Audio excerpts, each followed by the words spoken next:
Okay, so the topic is how to speak Aspergian. And I want to remind people this is a public forum.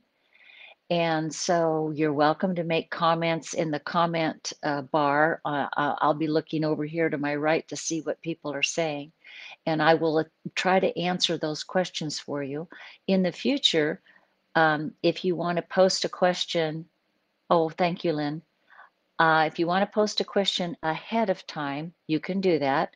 You can email me or even post it on Facebook or go to our meetup group or the advanced forum or the course or my website. There's lots of places that you can post a question for me. If you go to my website, you'll find a page called Dr. Kathy's Office Hours, and that's what I'm calling the Facebook Live is Dr. Kathy's Office Hours. So there's a little box there where you can fill in your question ahead of time, send it in, and I will make sure I answer it on the call. And I'm looking to see if there were some questions sent in this time, and there's always a few. So I'll get to those as I can. Okay, so how to speak Aspergian. This is where we're going to talk about context blindness and how understanding context blindness helps our interactions. We'll talk about how we feel isolated, misunderstood, understood in our neurodivergent relationships and ways we can cope with these feelings. I'm going to talk about how to navigate transactional thinking and how that can help us communicate better. If you want to learn how to speak Aspergian so that your partner or your loved one can understand you or can listen to you or um, hear you, uh, I mean, I would think that would be the goal. I think that's what we're trying to do. But we have to be able to understand where that other person is coming from. So this is why I talk about it being a different operating system than neurotypicals use. So the difference here is that if you're speaking to someone on the autism spectrum, they tend to be listening to your words and they're looking for an end point to the conversation. They're looking for a solution. They're looking for what's your bottom line meaning. Whereas what neurotypicals are doing, we tend to be opening up a conversation and we'll get to the meaning eventually, but we're inviting them into a discussion with us as we think about where we're going or what the meaning is. So I'll get back to that in a minute, why that's different. What I want to do is I want to talk to you about the events that we're having for this month because it's going to be on this general subject of how to speak Aspergian, and then we'll go back into some of the tips that you might be able to use. So the first, oh, and by the way, these conferences, these are video conferences and teleconferences for members only. Facebook Live here is a an open meeting to the general public. But if you want to join our meetup group and sort of learn a little bit more about what it's like to be a neurotypical in a relationship with someone on the spectrum, the meetup group is great, and there's a link to join in the box on the Facebook page. Or if you want to go into more depth and uh, really be able to deeply talk to people about this subject, then you could join the Advanced Community Forum, and the link is also posted here. And at the Advanced Community Forum are all of the recordings of our prior conferences. So that's the place to go to be able to just listen to years and years and years of these kind of conferences that I've hosted. And you can also listen to what other people are saying about their lives in these conferences because members over the years have talked about the confusion that they have is how do I connect with my autistic loved one?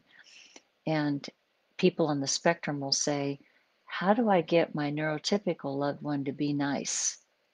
So, oh, and by the way, I want to put a plug in for my course because just last night we had our monthly webinar for for the Asperger syndrome and relationship online course that I offer. And that webinar is open to both neurotypical and neurodiverse. So people get to talk to each other and sort of understand what's going on in the mind of someone who has a very different operating system than you, but you might be able to hear it from somebody else's spouse or partner or girlfriend or sibling when it's maybe difficult to hear it from your immediate loved one. Okay, so let's see here. The first video conference that I'm offering is Autism as Context Blindness. So that's going to be offered. I'm going back to try to offer these twice a month, so that each topic twice a month, so that if you can't get to one date and time, you can get to the other. And this one's offered September 12th and September 13th. One's at 4 o'clock, one's at 9 o'clock. And you can find these posted on my, let's see, they're posted on the meetup group, on the website, on the advanced forum. You can find the events. So context blindness was developed as a concept developed by Peter Vermeulen. He's an author, a European author, and he wrote a book called Autism as Context Blindness. So one of the things about speaking Aspergian is to realize that your autistic loved one actually does perceive all the messages that you're sending. They just don't know which one comes first, second, third, and fourth, or which one is irrelevant. That's the reason they have trouble with chit chat. So once you understand that they are listening for your words rather than the order of the context, it makes it easier to know how to walk them through where you're coming from. And I can explain how to do that too. The next conference is the teleconference. By the way, the video conferences are small group. I do record those too, but they're small group. So there's like maybe 7 or 8 people that you can chat with. I don't record the video portion. I just record the audio.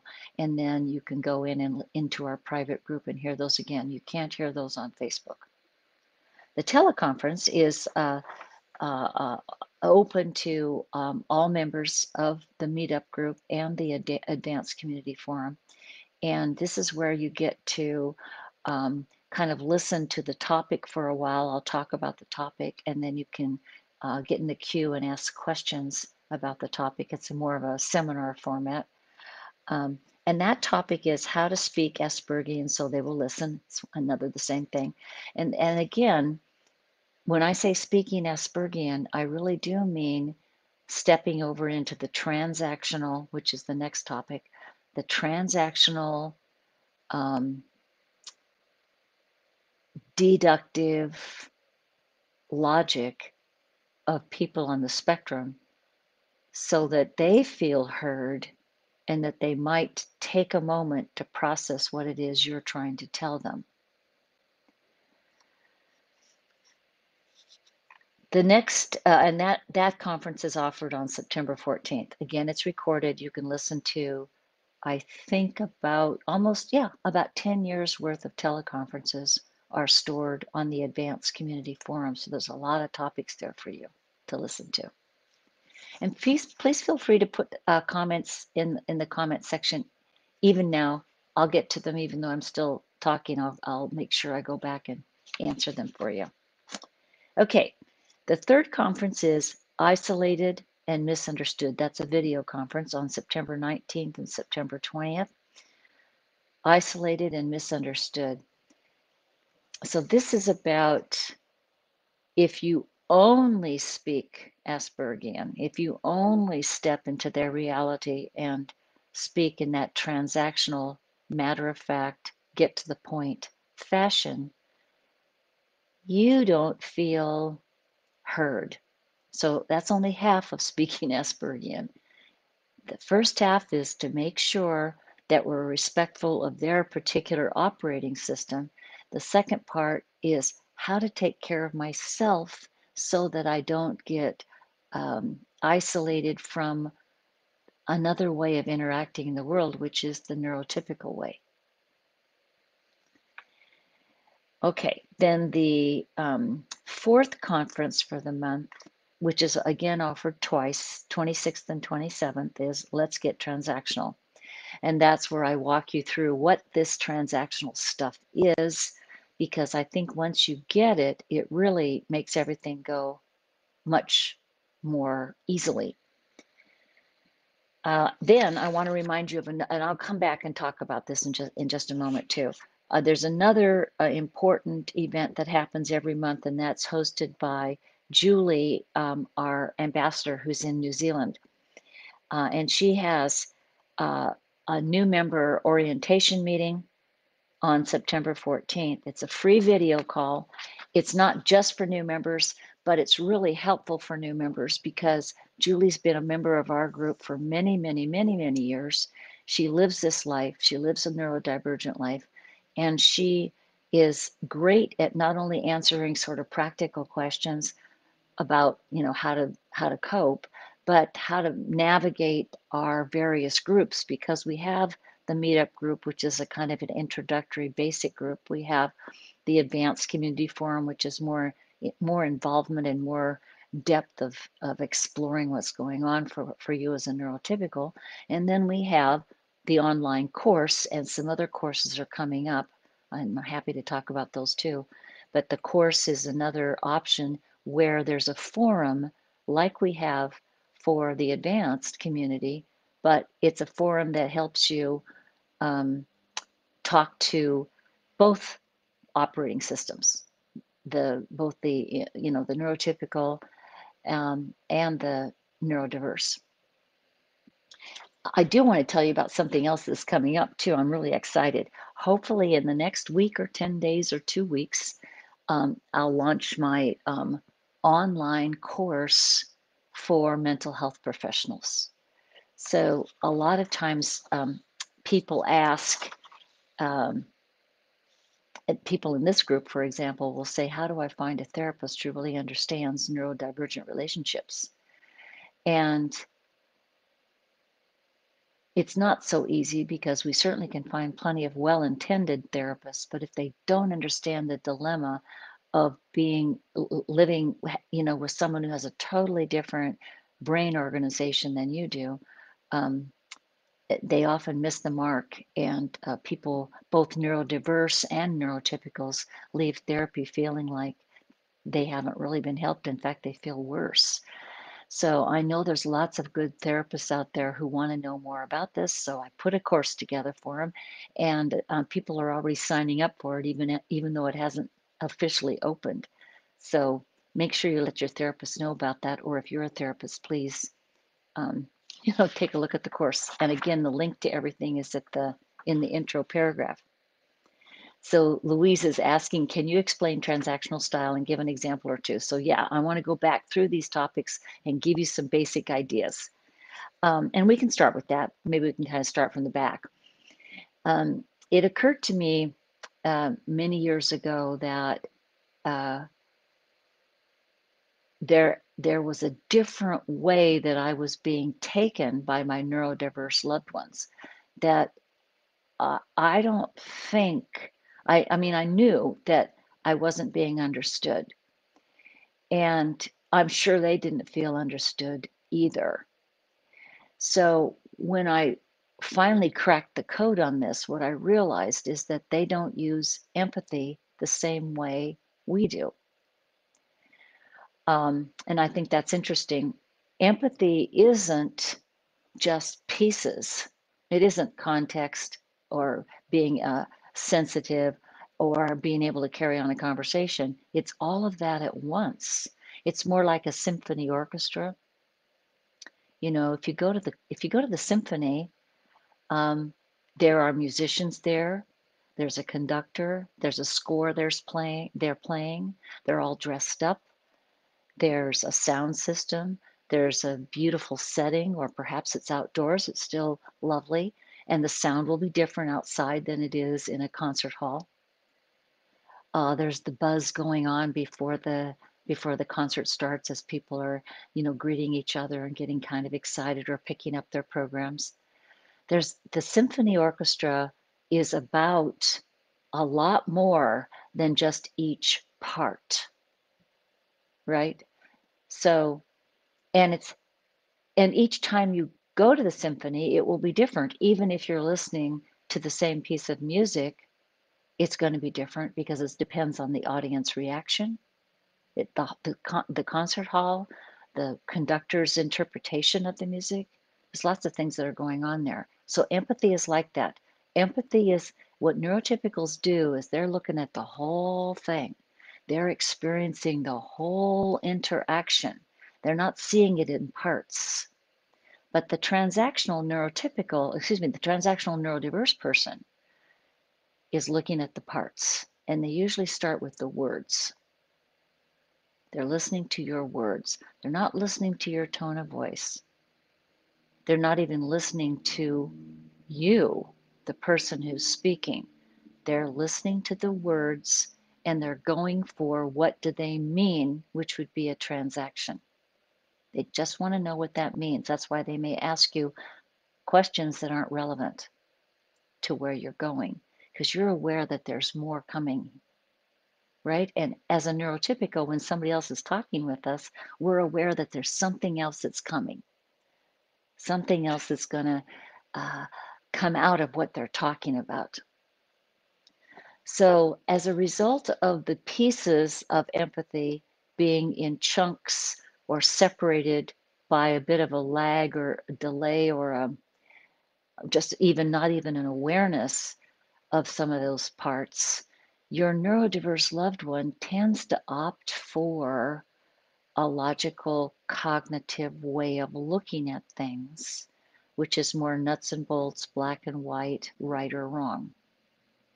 It doesn't mean they can't understand how you feel. And that's what this next month of conferences is going to be about, how to help them know more what's going on with you. But because these pieces are separate, it takes them longer to access their own feelings or to understand what yours are, put words to what yours are. They tend to opt for a simpler way of looking at it. Hope that makes sense as to what transactional is.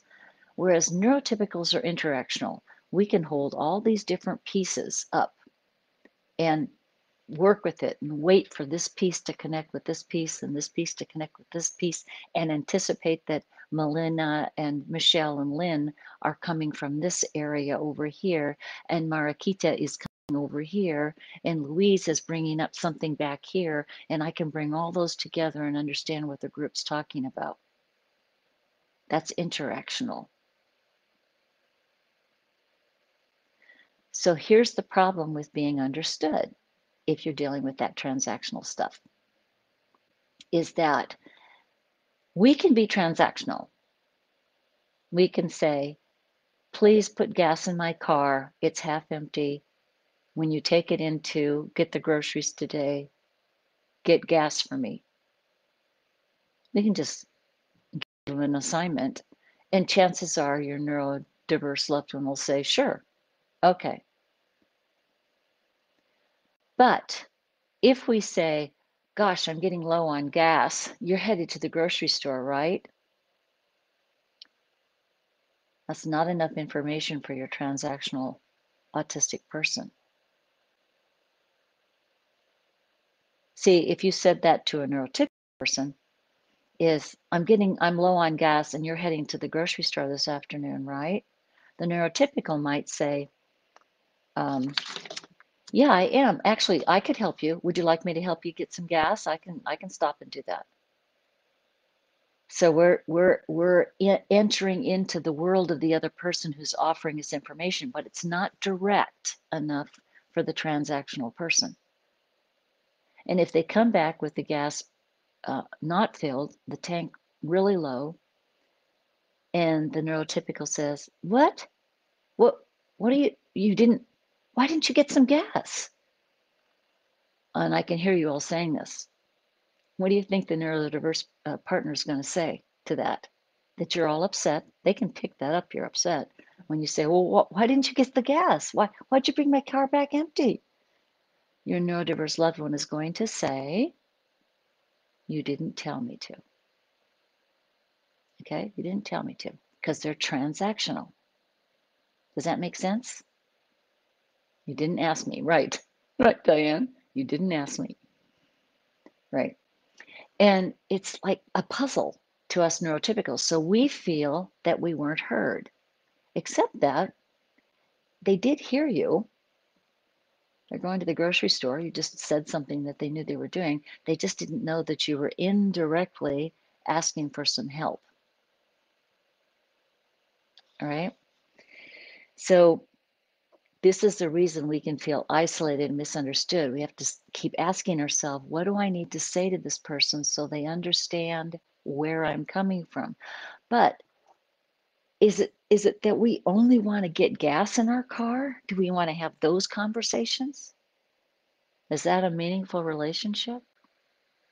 Just to make sure that we can remember to say, please get gas for me when you take my car to the grocery store? That's not the sum total of life. We want to have deeper, more meaningful discussions with our loved ones. Yeah, Diane says, I struggle feeling they are being passive aggressive. Well, Diane, they can become passive aggressive because when they see that disappointment coming from you and they don't feel they did anything wrong, they can think, neurodiverse folks can think neurotypicals are just being difficult, needy, emotional. And so they might say something like, if you didn't ask me to get gas, I don't get gas. They can be quite rude and passive aggressive, as can neurotypicals for different reasons. But I'm not saying that it's the neurotypical's job to speak Aspergian. It's just useful to understand what that's about. So let me give you another example. I had a client who's a professional athlete, and he's on the spectrum, and he was struggling with uh, how to manage his anger in public, because if he missed a shot or didn't handle something properly in his professional capacity, sometimes he could just be so angry that people would see that. And his spouse was frustrated and didn't want that to happen either. And I thought, okay, I've got to speak Aspergian, because what his spouse kept doing is saying, it's okay, we'll talk about this later, or tell me what's going on. Let's, let me help you. And he couldn't tell her what was going on. That's a vague question. It's not even a question, it's a statement, right? Tell me what's going on. That's an invitation that neurotypicals give. Tell me what's going on. How are you feeling? And then the other neurotypical opens up and says, well, I've just been having a bad morning, whatever it is. Neurodiverse people hear that question as meaningless. And so I went to what I thought was a more transactional thing. And I basically said, well, it's probably something simple. I couldn't tell you what it is because you're in your body and you're the athlete. But what are some of the simple things that throw you off when you go out to do your sport? What are some things that if you don't take care of it, it doesn't work very well? Now, that was still vague. He had to come up with an answer, but he could, because he talked about getting enough rest, getting enough food, and making sure that he had the right clothes on, because he has to have the clothes that make him feel like a winner. It wasn't deep. Could there have been something else going on in his life? There might have been, but he couldn't talk about that. I don't know if that makes sense. You get transactional and then they feel heard. The problem is when you're saying, when the neurotypical is saying things like, can we talk? Can we talk? You want to talk about something? Your neurodiverse loved one goes, no, I don't know, because they're afraid they don't know what you're going to talk about. They don't know if they're going to answer it right. They're afraid they're going to make you upset. They're afraid that it's going too deep, and it probably is, right? So I just think it's helpful to know more about that operating system that's transactional. So let's get back to the context blindness where I started at the beginning, because I don't see any more questions here. I just see a couple of comments. I want to make sure we're getting to everybody. Okay. Feel free to add things. Empathy is the ability to pick up all those nonverbal cues, the tone of voice, the tilt of the head, the time of day, the clock ticking in the background, the children laughing. There's a variety of different things that are going on. The words that are chosen, the words that are missed. We pick that up. The accent, where somebody emphasizes a word. That's all nonverbal contextual cues that we neurotypicals pay attention to, exquisite attention to, and it's all part of the context of an interaction. And because we are interactional, us neurotypicals are interactional, we also have this facility to determine which of the contextual cues we put in the background and which of them we bring out into the foreground and offer to the other person. So we might say, I noticed that you look kind of tired. Are you doing okay? And if the other person goes, who, me? Me? I'm not tired. Then we might back off and say, oh, I'm sorry. I don't know. Maybe it's me that's tired. And we give them some room to not be tired, even though maybe they are. And then maybe a little bit later in the conversation, they say something like, well, actually, I am tired. I was hoping that I could just kind of barrel on through the day. But yeah, you noticed. You're right. So we know enough to be right about it, but also maybe to give the other person room to come to terms with it, right? And so that's not always the case with people that are neurodiverse. They don't read the contextual cues properly. They aren't necessarily blind to the context. They just don't know which comes first, second, and third, and therefore they don't know what to talk about. Those are the three parts of empathy, is that sensitivity to picking up the information, knowing which of the contextual cues you speak to first, and how to talk to the other person and keep inviting them in to the conversation. They don't do that very well. And so what they end up doing is asking you questions to make sure that they can take it down the path that they feel most comfortable. So Katie has a question. She says, so my partner was told by a VA psych doctor that he's this in between, not fully Asperger autistic spectrum, not fully neurotypical person. He also has ADHD. Part of our problem with communication is that he has had 33 years of already passing things through his filter, right? To, oops, I lost it here. Passing it through his filter to figure out what people really mean. I've let him know that he needs to just hear what I'm saying, exactly how I'm saying it, because I've already attuned my brain to how he speaks, understands, needs info to be communicated for him to understand. Oh, and then she said she sent that one too early. Anyways, I share that to say that he would hear I'm low on gas and you're going to the store, right? And his train of thought is to think to himself, oh, I know this one. I know this test. You want me to go get you gas since it would combine with other things. Anyway, yes. So there's several points that Katie's making in there.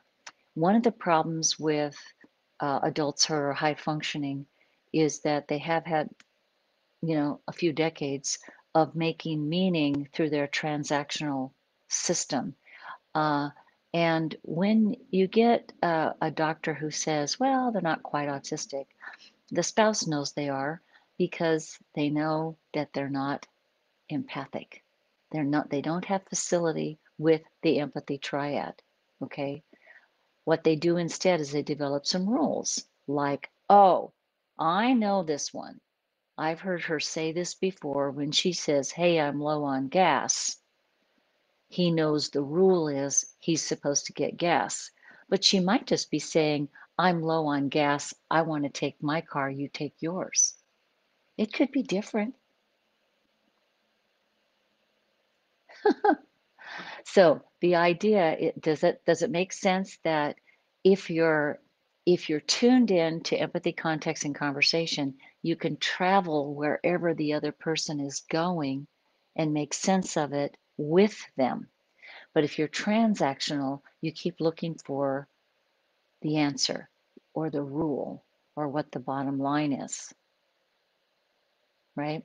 And I wouldn't trust a diagnosis either, by the way, when somebody says not quite, he's in between.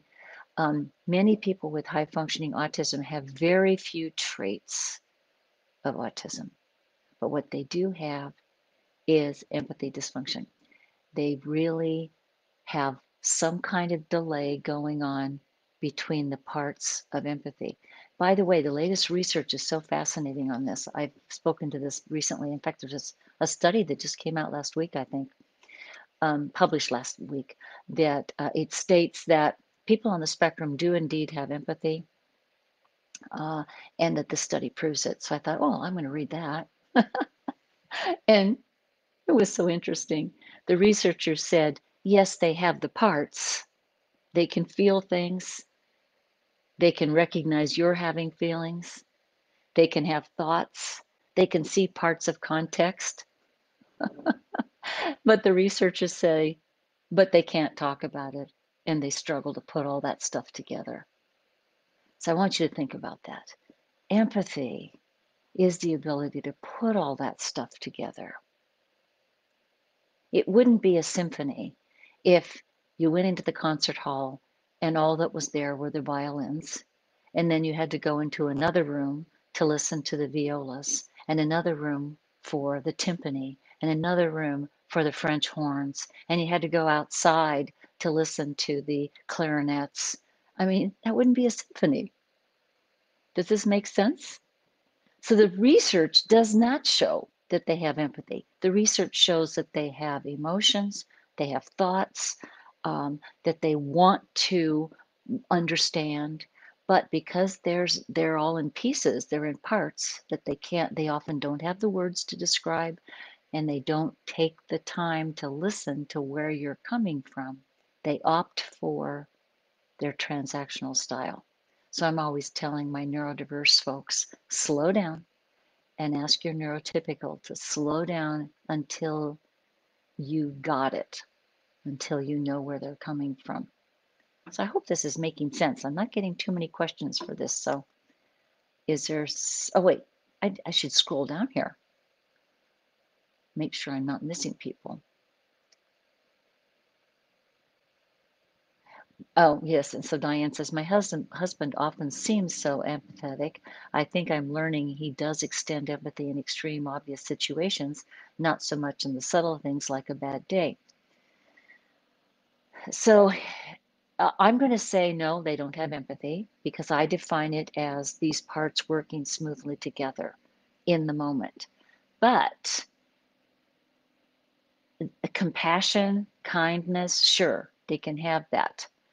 Um, they can be because they're human beings. They certainly can relate to other human beings. But if their anxiety gets in the way, no empathy. If there's a delay in being able to use words with you, and then we jump in and we're annoyed and say, how come you didn't get gas? I can't believe you didn't get gas. If we do stuff like that, then they just kind of back off and they don't take the time they need to say, I'm so sorry. So what you're picking up as an empathic individual, Diane, is that your spouse cares and is a good human being, but may not understand how to do the whole symphony right now. And I want you, and she says here, it's very important. She says, not so much in the subtle things. I want you to think about how often neurotypicals are engaging on the subtle things. We're seeking affirmation and giving affirmation all the time. We smile at the grocery checker. We say good morning to the neighbor. We talk to our dog, and the dog turns around and looks at us and gives us a little bit of a connection. So what neurotypicals are doing is making sense of the world interactively with others. Okay. And because we do that, if somebody doesn't interact with us on the subtle things, we feel it. We're we're aware that something's amiss.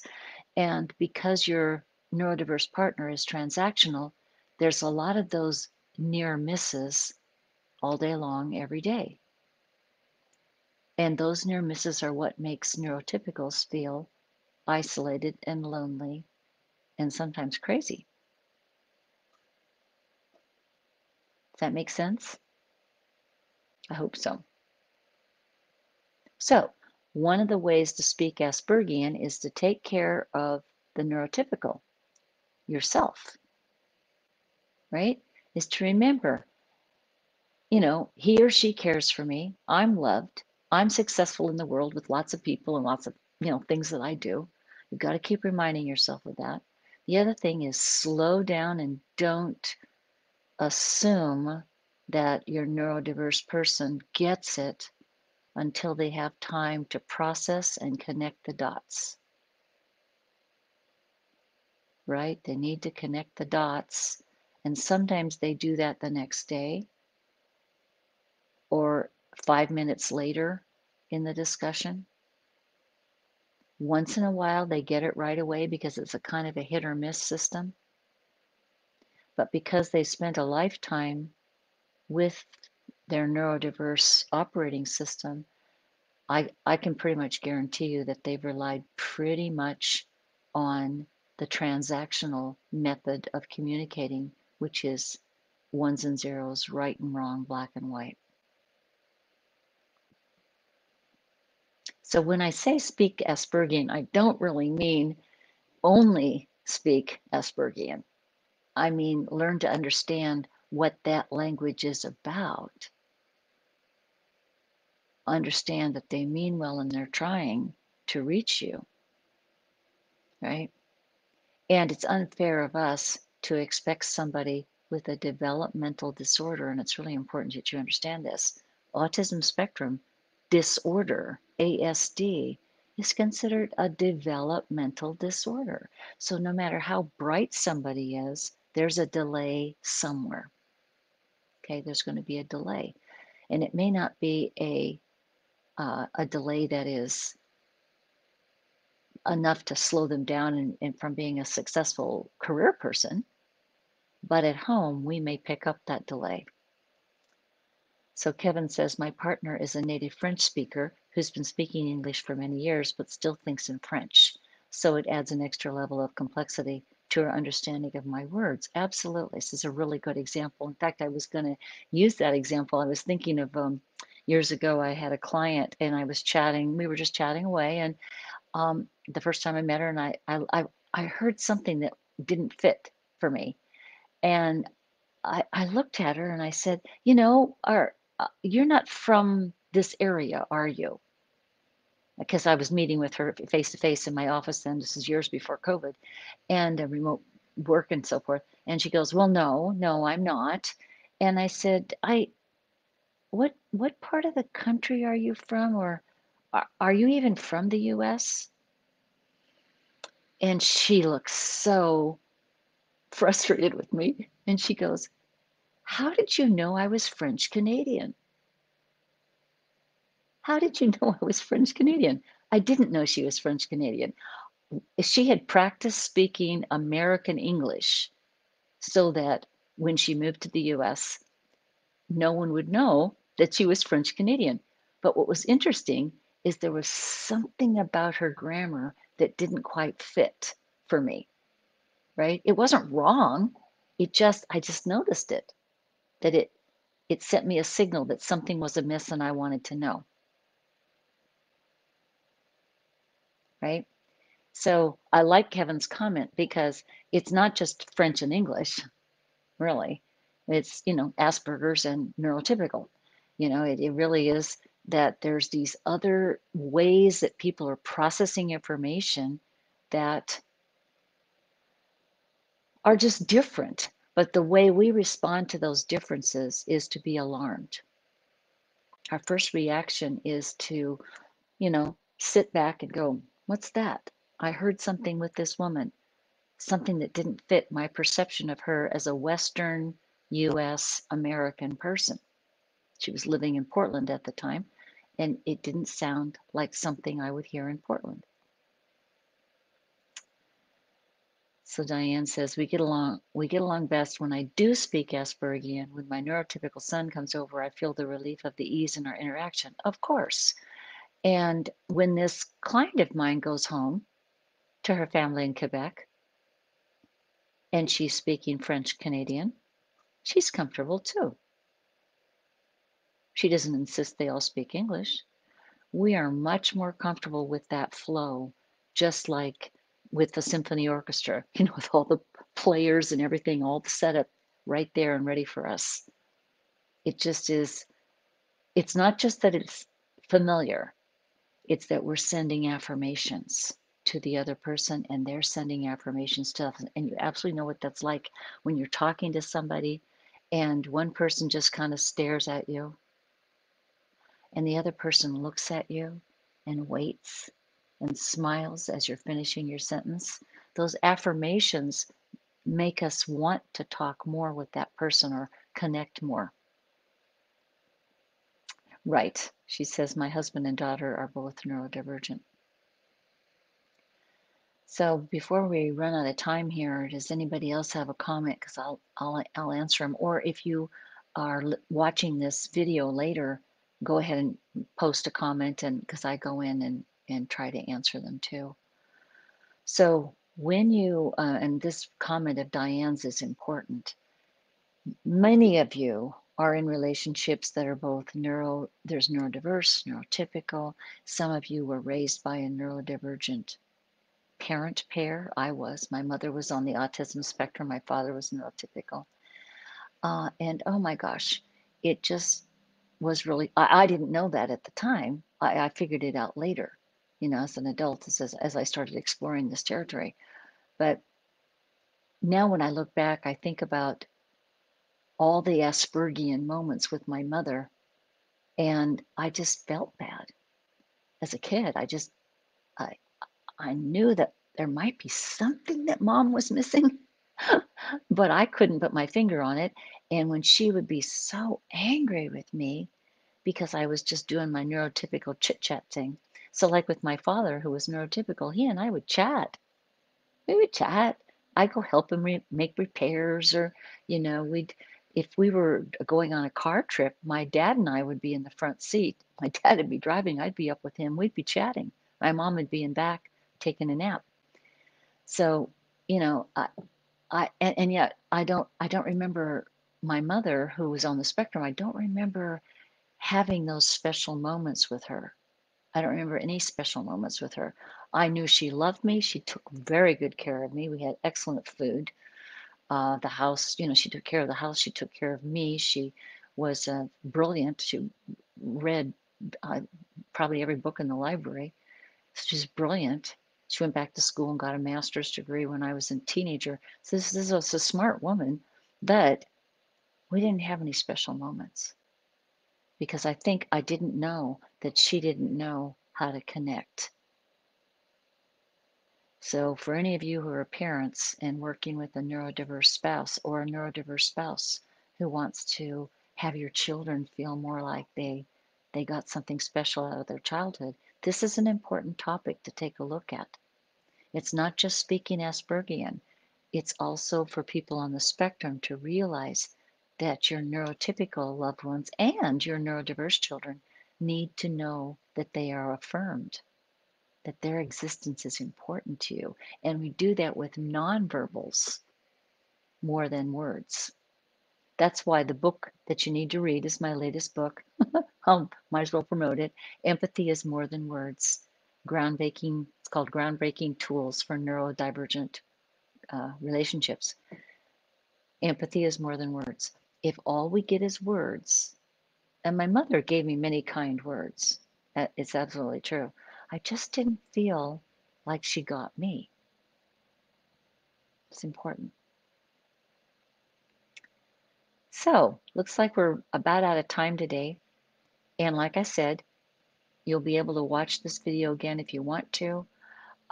You are also able to join any of the events if you're a member. If you're not a member, please join. At least join the meetup group. It's pretty easy. But I also think you should take my course, pick up my books. I've got 5 books now out there on this subject. And I have to tell you, lots of people read my books and email me and say, this could have been their life. How did I know what they were going through? So it isn't about where you live in the world. It's not whether you're 25 or 75, right? American, French, from Dubai or South Africa or Brazil. It doesn't matter, male or female. What matters is that there's a interactive problem that's going on in neurodivergent relationships. Oh, Donna says, was in a 7-year relationship with undiagnosed neurodiverse. It was difficult to even talk about emotional needs. He loves me, but the silent treatment was key too. Right. So another method that neurodiverse folks will use is just to shut down. When they disappoint you, when they don't get it, they just shut down. And sometimes they shut down because they think we want that too, because we just keep, you know, asking them the same questions. Why didn't you get gas? So they just shut down. And then Kevin says, uh, my partner's been away in Quebec for several weeks. When I try to communicate with texting, she often takes several days to return my texts. It can be extremely frustrating. Out of sight, out of mind. Exactly. That's the name of my second book. Um, if you think that face-to-face communication is difficult for people on the spectrum, think about texting. It's really tough for them to know what this means. But we take neurotypicals take texting to be just like chit chat. Sometimes we're texting some transactional stuff, but mostly we'd be okay if all we got back was a smiley face or I love you, even though we didn't answer the question, right? We just want to hear from that person, right? We just want to know, do you still love me? Do you care about me? Are you thinking about me? That's all we want to know, right? That makes us feel wonderful. We're pretty simple, us neurotypicals. So Dorit says, oh, thank you, Dorit. She says, I love your books. I hope so. I hope they're helpful. Oh yeah, Diane, this is cute. My husband has admitted he doesn't understand emojis at all, right? They will use emojis because they're rules to follow and they know people need them, but they still may send you the wrong emoji. It might have been the right emoji for the previous text, but not this text, because they're out of sync with the empathy triad, empathy, context, and conversation. Okay, keep the discussion going. You can certainly keep chatting with each other on Facebook or Meetup or Asperger Syndrome and Relationships, the course, or the Advanced Community Forum, or my YouTube channel. There's lots of places, or you can send me an email. But you can talk with each other too. This is important to understand that you're not alone. Other people are figuring this stuff out, trying to figure it out, trying to figure out what to do and um, how to hang in there emotionally. You're not being rejected when you get the silent treatment. It's not about you, it's about their anxiety level getting the best of them so that they can't come up with words.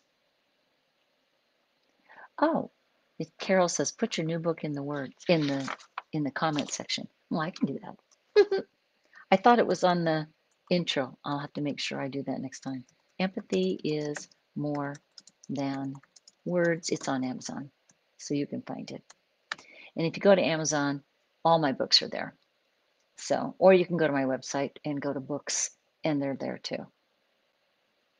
All right, take care, everybody. And thank you for joining today. This has been really wonderful. I appreciate your comments. Take care.